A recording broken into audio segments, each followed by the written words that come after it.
So guys, good morning. Yan. Mamadali ulit ako ngayon. Gawa ng bawat minuto, oras, mahalaga sa akin. Time is good. Yan. Yung mga nakaluto na dito, pinirito ko na. Yan, nakanda na. So, naka-ready na sila para mamaya. Maraming tao ngayon ang kakain kasi December ngayon, alam mo na. Season, peak season ngayon. Kaya ako nagmamadali sa aking pagluluto. Yan. Papakita ko muna yan. Yan ang niluto ko ngayon. Tapos yung iba, nandito pa. Ito. Tapos ito. So guys, yung iba hindi pa luto. Yan, lulutuin ko pa lang to. Tapos ito, lulutuin ko rin to.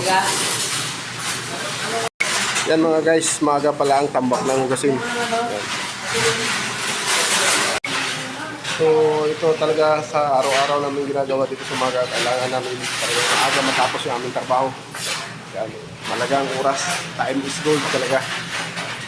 Hindi ang oras ang naghahabol sa amin. Kami ang naghahabol sa oras. Yan. Sana naman kayong asinan ko dito. May kumuha na naman eh. Nandito lang yung kanina. Sana naman kayo dinala yung aking asinan. Pasaway talaga itong aking kambal talaga na si Rexy Boy talaga eh. Ginagamit na naman yung aking asinan. Dinala na naman doon sa hagdanan. Alam mo, nagmamadali. Bakit? Anong bakit ka dyan? Alam mo, nagmamadali na eh.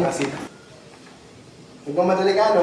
Ay malamang, nagmamadali talaga. Ano, may ginagamit ko ba? Nagsasawsaw ako ng mangga. Tumayo ka na dyan. Puro kakalukuhan.